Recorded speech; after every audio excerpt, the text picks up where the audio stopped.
My sister put my name on a folding chair beside the service door. Not near the back row. Beyond it.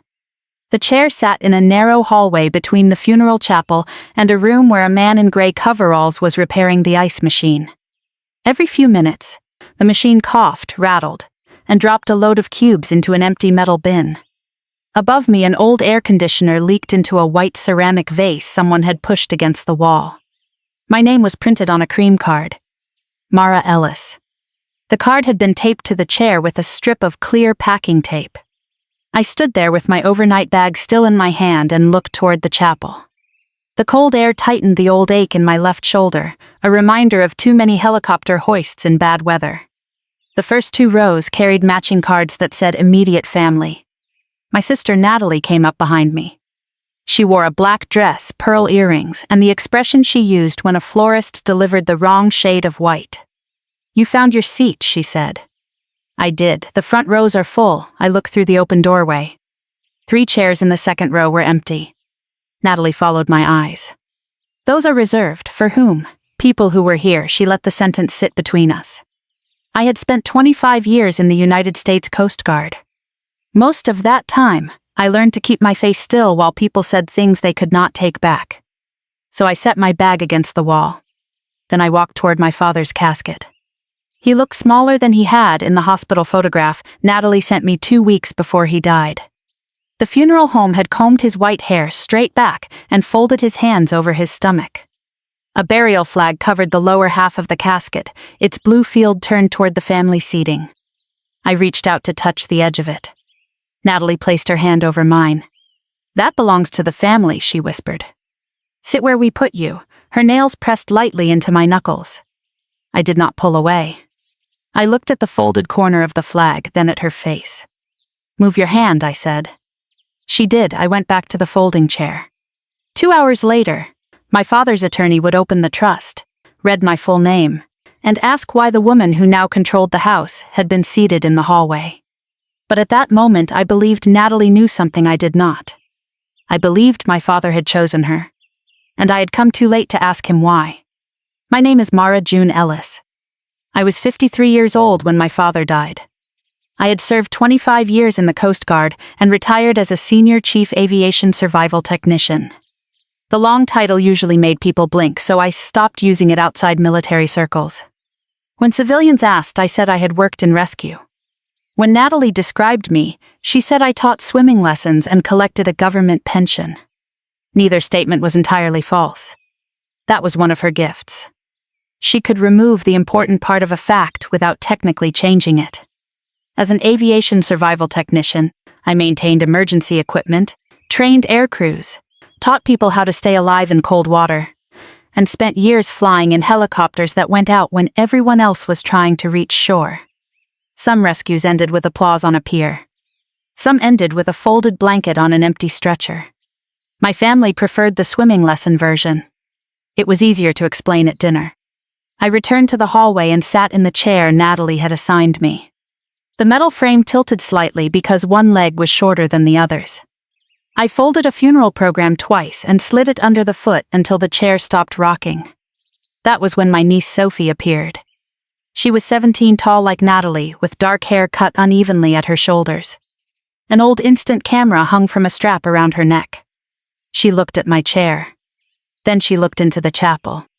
"You're sitting out here?" Apparently, she did not apologize for her mother. Instead, she moved the white vase under the dripping air conditioner so the water would not fall onto my shoe. "Mom says the chapel is full. Your mother says many things efficiently." The corner of Sophie's mouth moved. Then the ice machine dropped another load of cubes. She raised the camera and took a picture of the hallway. "Why would you photograph this?" "I photograph things people are trying not to notice." Before I could answer, Natalie called her name from the chapel. Sophie left. I considered leaving too. My rental car was parked 20 yards away. My return flight was early the next morning. I could have placed a hand on the casket, walked out, and let Natalie have the clean version of the day she wanted. Instead, I stayed. That choice did not feel brave. It felt inconvenient. The funeral began with soft piano music. From the hallway, I could see half the casket and the left shoulder of the minister. Natalie stood at the lectern. She had organized everything. White roses. Navy ribbons. Photographs arranged by decade. A tray of lemon cookies from the bakery Dad liked. Even the small bowl of peppermints he kept beside his chair had been copied and placed near the guest book.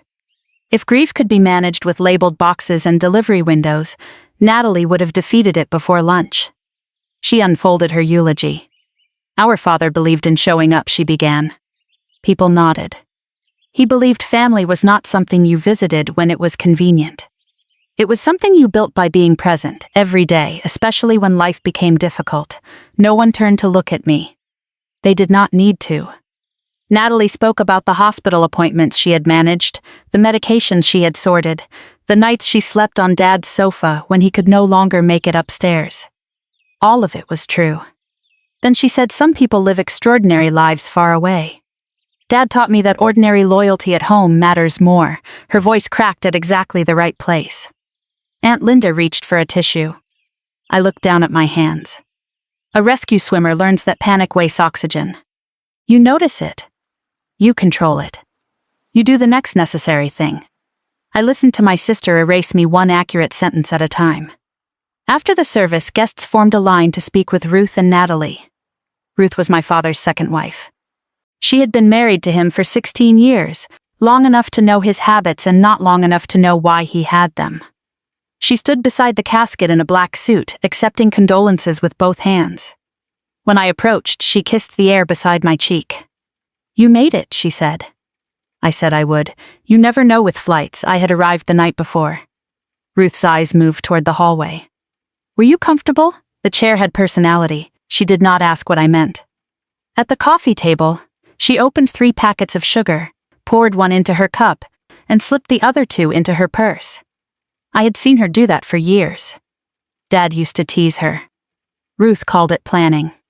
While she stirred her coffee, a man in a blue suit leaned toward Natalie near the flower display. Are we still inside the closing window? He asked. Natalie's shoulders tightened. Yes, she said. The estate meeting is a formality. The man glanced at me. Natalie immediately pointed toward the white roses. The hydrangeas came in too green, she told him. He nodded as if that explained why he was there. It did not. Ruth followed my gaze. That's somebody from Natalie's work. What kind of work? She handles so many things. Ruth took a sip. Then she asked what time I was flying out. Tomorrow morning. Oh good, the word came too quickly. She corrected herself. I mean, good that you found a flight. That was the moment I understood that my departure was not merely expected. It had been included in the schedule. The estate conference was set for 4 that afternoon in a small meeting room behind the funeral home. My father's attorney had left me a message about it, but I had listened only long enough to hear the time. I could still leave before then. Natalie clearly believed I would. I looked through the chapel doors at my father's casket. For most of my life, I had confused leaving quietly with leaving honorably. That afternoon, I decided to test the difference.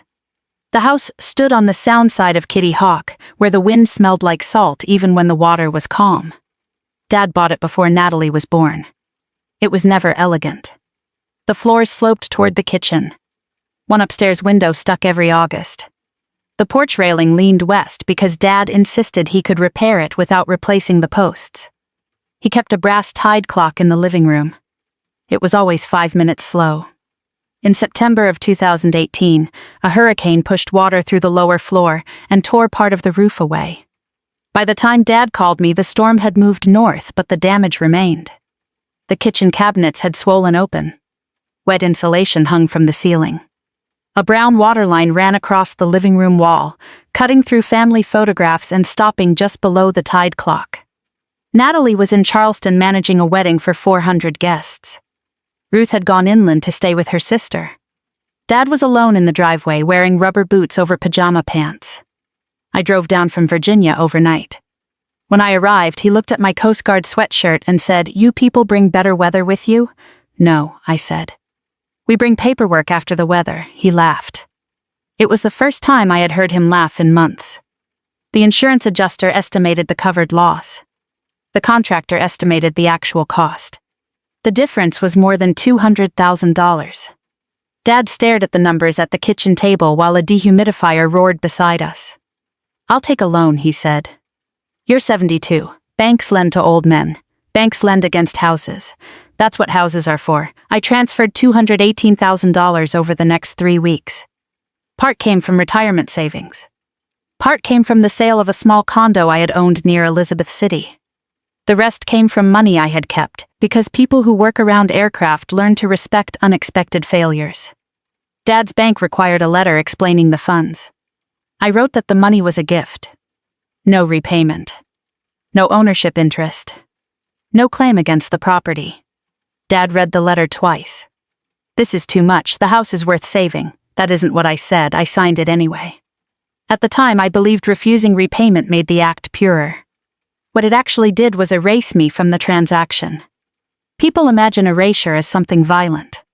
Usually it arrives as a signature beneath a sentence you did not examine closely enough. For 6 weeks, I coordinated contractors, removed wet drywall, argued with the county about permits, and slept in a rental cottage that smelled like mildew and coconut air freshener. Natalie helped too. She found temporary storage for Dad's furniture. She arranged meals for the crew. She drove him to 2 medical appointments and convinced a tile supplier to honor an old quote. That mattered. I knew it mattered. But when relatives asked who had saved the house, Dad said, "Natalie handled everything." He thanked me privately. That was our pattern. Natalie received recognition. I received a quiet look when no one else was watching. One evening I removed the brass tide clock from the wall. Salt water had entered the case, and the hands had stopped at 12:17. Dad stood beside me holding a flashlight. "You're shining it in my eyes. I'm trying to see. Then look at what I'm fixing. I raised 2 daughters. I know how to look at problems indirectly." The back plate had rusted around one screw. I worked it loose while Dad kept missing the place I needed lit. For 20 minutes, we argued about the flashlight and said nothing about the money. When the clock finally opened, a small winding key fell behind the baseboard. Dad got down on one knee, then could not stand back up. I offered him my hand. He slapped it away. "Give me a minute." We both pretended not to notice how long the minute lasted. I made a replacement key from a piece of brass at a machine shop in Norfolk. I kept the duplicate in my coat pocket because Dad lost things and denied losing them. When I returned the repaired clock, he hung it over the old water line. "You want me to paint over that mark?" I asked. "No, it looks unfinished, so do most honest things." He wound the clock. The hands began moving again, still 5 minutes slow.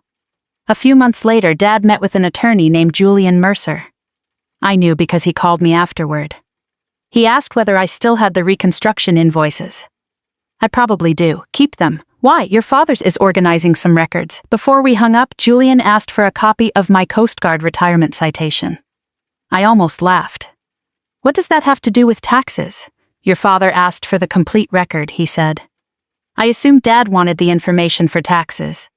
I did not ask further. The truth is, I had become very good at not asking questions whose answers might embarrass me. After the house was repaired, I returned to work. I taught survival courses. I traveled for safety inspections. I helped evaluate rescue equipment. I visited Dad when schedules lined up. Natalie stayed nearby. She brought groceries. She attended neighborhood meetings. She remembered which pharmacy carried Ruth's preferred brand of arthritis cream. Dad began calling her first. Then he began letting her answer for him. When I called, she would say, "He's tired," or "We just got him settled," or "This isn't a good week." No one told me not to come. No one asked me to come either. Distance grows differently in families than it does on a map. On a map, you can measure it. In a family, it builds from small permissions. Let her handle it. Call next week. Do not make this harder. By the time Dad was diagnosed with cancer, Natalie had become the person through whom all information passed. She told me 3 weeks after the first biopsy. I called Dad that night. "I can take leave," I said. "I can stay a while. You've got your life, so do you." "Natalie has the appointments organized." That wasn't my question. He was quiet. I could hear a television in the background and Ruth opening a cabinet. Finally, Dad said, "There's no need to rearrange everything." I heard rejection. Maybe he meant fear. Maybe he meant he did not want me to see him weak.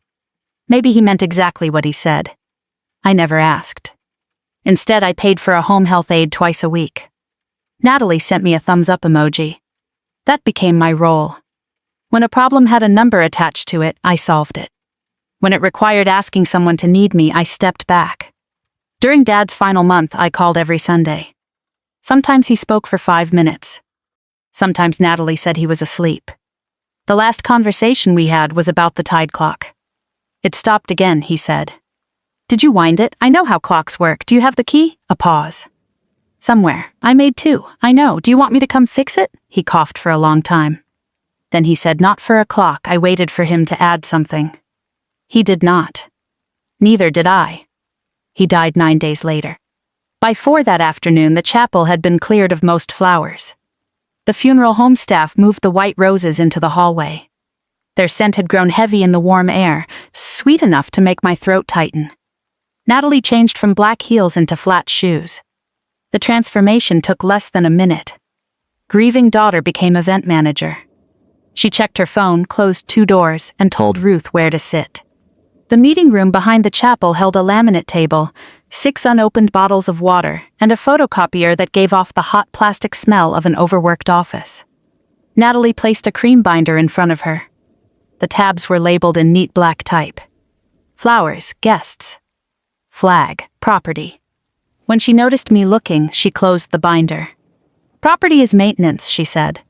I didn't ask, you were looking, I do that. Ruth sat beside Natalie and removed 1 packet of sugar from her purse. There was no coffee in the room. She rolled the packet between her fingers.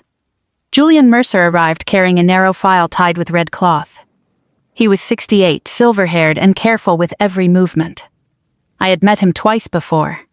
Both times he had spoken to me as though words were objects that should not be dropped. Behind him came Evelyn Shaw, the accountant handling Dad's estate. The man in the blue suit from the funeral followed them. Natalie stood. I didn't realize, Mr. Pike was joining us, Mr. Pike represented the developer. He sat near the door and placed a leather folder on his lap. Julian looked around the table. This is not a formal court proceeding, he said. It is an initial estate conference. We will identify the probate assets, discuss the trust administration, and clarify immediate obligations. Natalie nodded before he finished. We have Dad's will. She removed a photocopy from her binder. He left the estate equally to Mara and me. I've already developed a plan that protects Ruth and allows us to move quickly. Julian did not reach for the will. Evelyn opened a folder and slid a preliminary inventory across the table. Natalie read the total. Then she laughed once. Not because anything was funny. You missed the house. Evelyn adjusted her glasses. No, the house is worth at least 1.3 million. I am aware of the address. Then the number is wrong. Evelyn took out a mechanical pencil and wrote the total again beneath the first figure.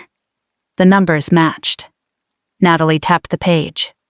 You missed a 0, I did not. Ruth stopped rolling the sugar packet. Natalie looked at Julian. What is she talking about? Julian untied the red cloth around his file. Let us proceed in order. Natalie leaned back, but her hands remained on the table. She began presenting her plan anyway. The house would be sold quickly. Ruth would move into a senior community near the medical center. The remaining funds would pay final expenses, create a reserve for Ruth, and then be divided. She used phrases like clean transition and preserve Dad's wishes. Mr. Pike watched her without expression. I opened one of the water bottles. Who is buying the house? I asked. Natalie turned toward me. This is complicated, it sounded organized. We have an interested party sitting by the door, Mr. Pike lowered his eyes. Natalie's fingers moved to the edge of the binder. The market is changing.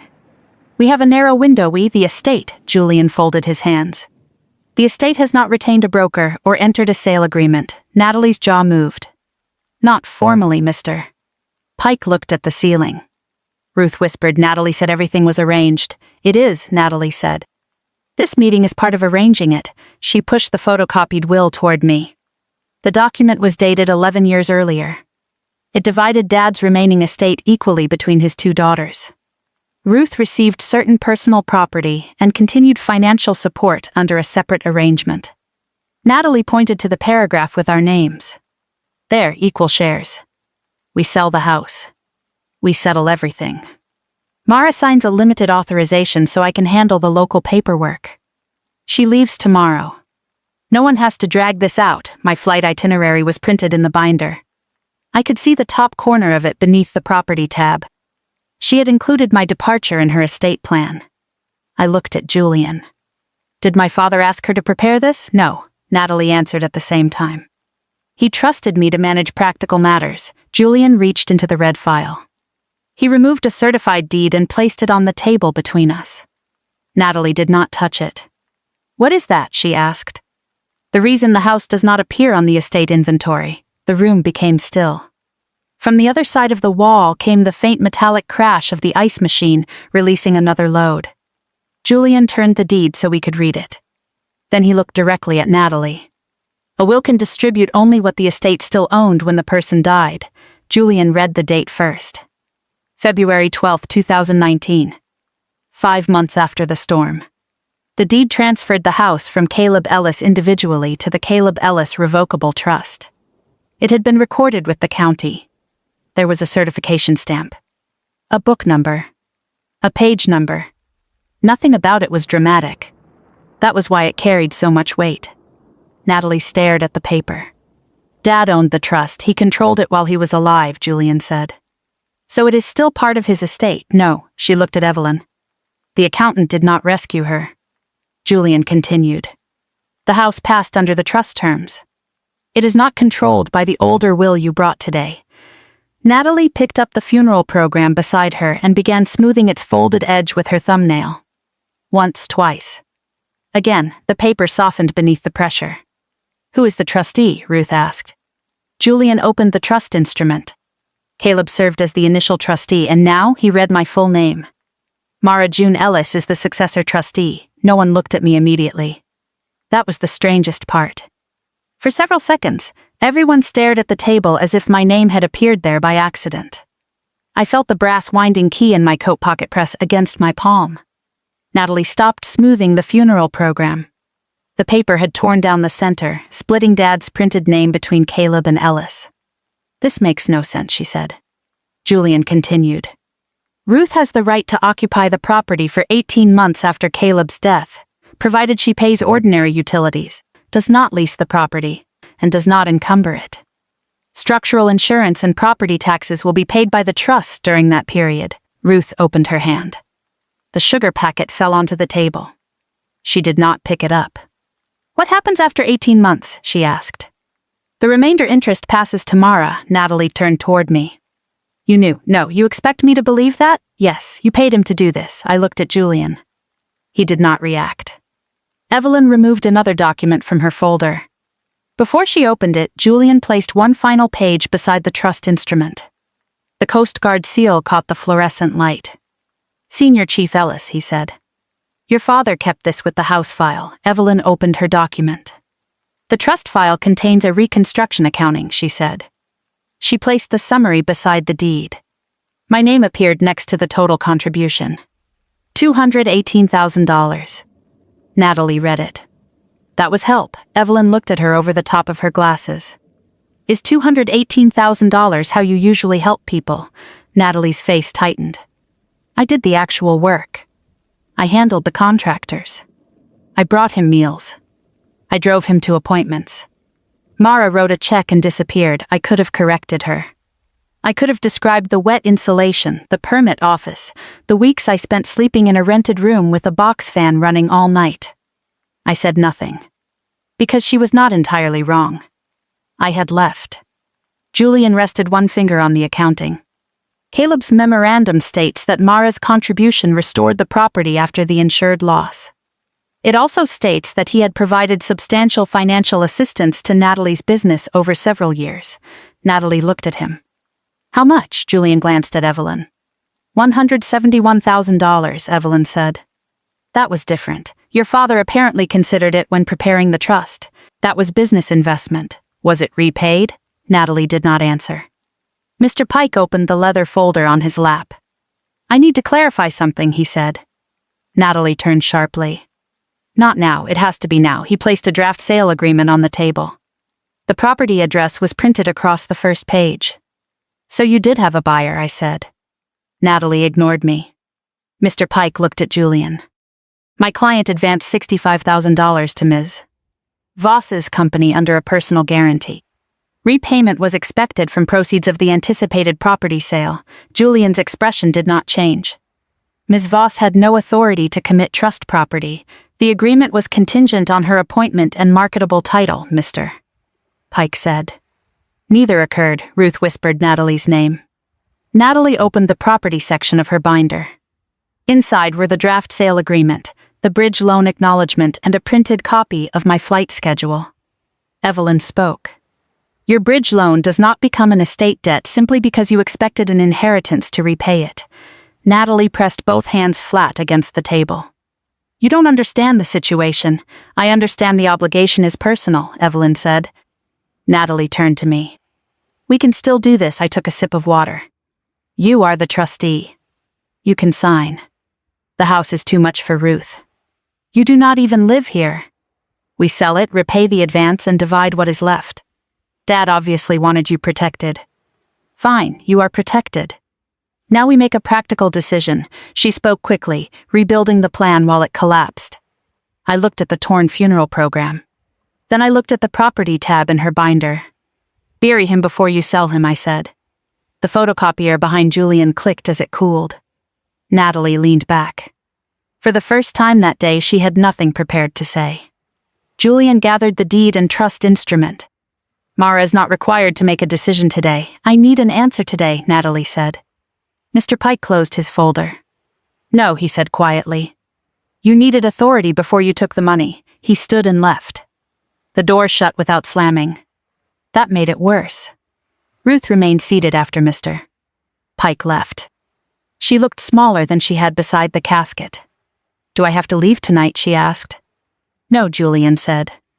She looked at me instead. The question had changed owners. The trust says 18 months, I told her. That is what you have, and after that? We will make a plan that does not involve pretending the house belongs to someone it does not. Her mouth tightened. Your father said nothing would change. He arranged 18 months. That is not the same. No, she touched the sugar packet on the table but did not pick it up. Who pays the insurance? The trust? The roof? If it is structural, the trust. The electric? You. She nodded slowly. Ruth was not thanking me. She was learning the shape of the boundary. Outside the meeting room, Sophie stood by the white roses. The instant photograph she had taken earlier was developing between her fingers. Are you taking the house? She asked. I do not know. Mom says you are. Your mother has been ahead of the facts all day. Sophie looked toward the closed meeting room door. Do you hate her? I had spent years giving people reassuring answers when they were frightened. I did not give Sophie one. I don't know what I feel yet, she nodded as though that was more useful. Then she handed me the unfinished photograph. The image showed a pale hallway, the dripping air conditioner, and my folding chair beside the service door. My face was turned toward the chapel. I didn't mean to make you look lonely, she said. You photographed what was there. The picture was still too light to keep, so I gave it back. As I crossed the parking lot, Natalie followed me. Her flat shoes slapped against the pavement. Mara, I kept walking. I took care of him, I know. No, you don't. I stopped beside my rental car. Natalie's face had lost the smooth expression she wore during events. Her eyes were swollen and one pearl earring sat higher than the other. I cleaned him when he could not get to the bathroom, she said. I learned every medication. I slept on that sofa for 7 months. You sent money. I was there, I know. You keep saying that like it changes nothing. It changes a great deal. Then act like it. What do you want me to do? She opened her mouth. For once, the answer did not come immediately. Finally, she said, I need those years to have been worth something. She looked down at the torn funeral program and pressed the two halves together as if the paper might hold.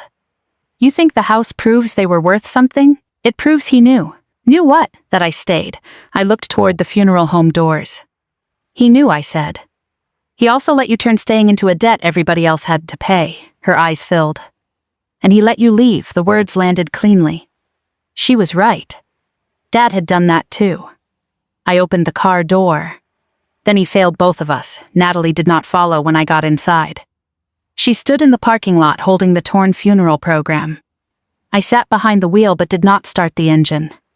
The legal documents had answered who controlled the house. They had not answered why my father had chosen silence. Before I left the parking lot, Julian called. "I have one additional item," he said. I returned to the meeting room. Natalie and Ruth were gone. Evelyn was packing her mechanical pencils into a narrow black case. Julian stood beside the table, holding a sealed envelope. My name was written across the front in Dad's handwriting.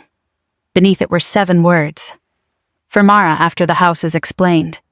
"He left this during our final meeting," Julian said. "Did he leave one for Natalie?" "No." The envelope grew heavier in my hand.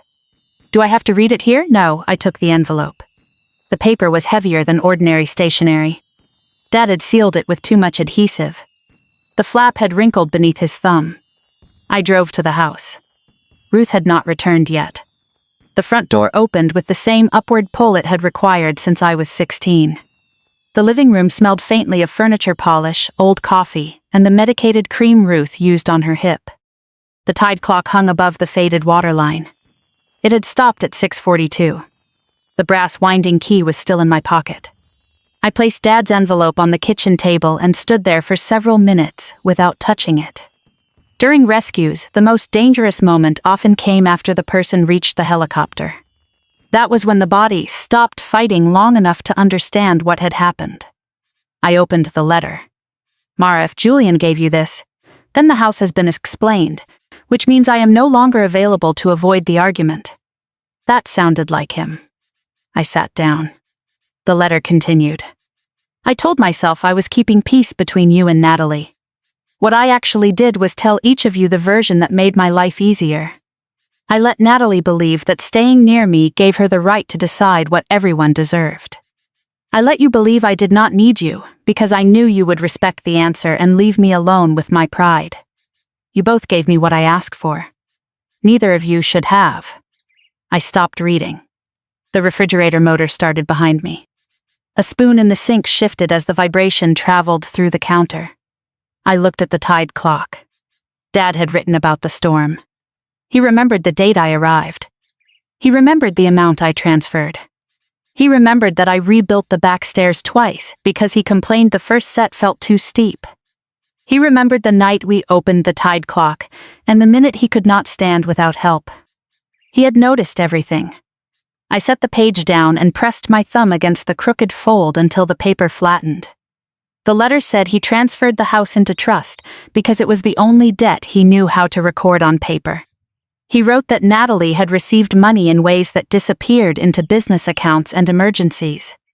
I had given money in a way that disappeared into walls, wiring, and a roof. He did not call either daughter better. He called himself afraid. I should have told Natalie the truth while I was alive. I should have told you I wanted you home even when I did not want you to see me weak. Instead, I waited until a lawyer could say the things I was too proud to say to my daughters. I'm not asking you to forgive that. The last paragraph was short. A house is not an apology. Do not confuse the two. The tide clock can probably be fixed again. I could not. Dad, I folded the letter. The crease went crooked. I opened it and tried again. My hands had lifted injured men from water at night. They had cut harness straps, closed wounds, and held steady beneath rotor wash. They could not fold one sheet of paper correctly. I sat alone in the kitchen while evening light moved across the old water line. The tears came quietly. Not for the house. Not because my name was in the trust. I held the letter against the table and listened to the refrigerator motor run until the room went still again. He had waited until he no longer had to hear our answer. After a while, I took the brass key from my pocket and wound the tide clock. It began ticking. Still 5 minutes slow. I did not sell the house that week. I did not agree to repay Natalie's bridge loan. I did not move into the master bedroom and treat the trust documents like a crown. For the next 6 months, consequences arrived in ordinary envelopes. Natalie closed the warehouse she used for Salt and Pine events. She sold chairs, linen inventory, portable bars, and 2 refrigerated flower cabinets. She negotiated payment plans with vendors and the tax authorities. The developer demanded repayment under her personal guarantee. No police cars came. No one was placed in handcuffs. Natalie had made a reckless promise based on property she did not control. The punishment was not cinematic. It was paperwork, interest, smaller rooms, and people who stopped returning calls once the elegant events disappeared. She never apologized to me. For a while, she communicated through Julian even when the subject had nothing to do with the trust. Ruth remained in the house for 18 months. I paid the property taxes and structural insurance through the trust. She paid the utilities. When the water heater failed, I replaced it. When she asked me to pay for cable television, I said no. Boundaries rarely arrive as speeches. Most of them are invoices you stop accepting. Sophie continued writing to me. Not often. A photograph here. A question about college there. She was accepted into a marine biology program on the coast. I helped her review the scholarship forms, but I did not pay her tuition. She earned enough aid to attend. That mattered to both of us.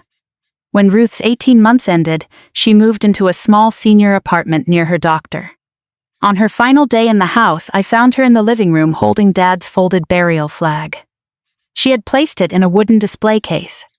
"You should take this," she said. "It was presented to you. You were his daughter. So was Natalie." Ruth looked down at the blue field and white stars. "I did not know about the trust. You knew he changed something." She did not deny it. "I was afraid, I know." She looked toward the tide clock. "Do you forgive him?" The question had been waiting longer than the answer. "I believe his letter," I said. "That isn't the same thing." Ruth nodded. Then she kept the flag. 2 years after the funeral, I decided not to sell the house to the developer. I leased it long-term to a Coast Guard family with 2 children and a dog that scratched the back door during thunderstorms. Before I gave them the keys, I walked through each room alone. The old waterline remained behind the bookcase. Dad's pencil marks were still inside the pantry door. The tide clock had stopped again.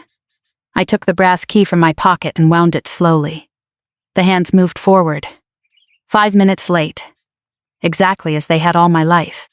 On the kitchen counter lay an envelope from Sophie. Inside was the photograph she had taken at the funeral. The colors had settled. There I was on the folding chair beside the service door, hands resting in my lap, looking toward a room where everyone had agreed I did not belong. On the back, Sophie had written, "I'm sorry, this is where we put you." I kept the photograph in a drawer. I did not frame it. Some memories deserve to be preserved without being placed where you must look at them every day. For years, I believed dignity meant needing nothing from anyone. I was wrong. Dignity is not the absence of need. It is the refusal to let people punish you for having one. My father left me a house because he could not give me an apology while he was alive. My sister tried to sell that house because she needed the years she spent caring for him to produce something she could measure. And I almost walked away from both the funeral and the truth because leaving quietly was the skill I trusted most. The deed did not make me family. Natalie's cruelty did not make me a stranger. Those facts existed before either of them was written down. Sometimes the most important boundary is not a locked door. It is deciding that no one else gets to assign your seat. Would you have kept the house, sold it, or walked away? And does a final confession deserve forgiveness when the truth came too late? If this story brought someone to mind, share it with them. The trust never made me family.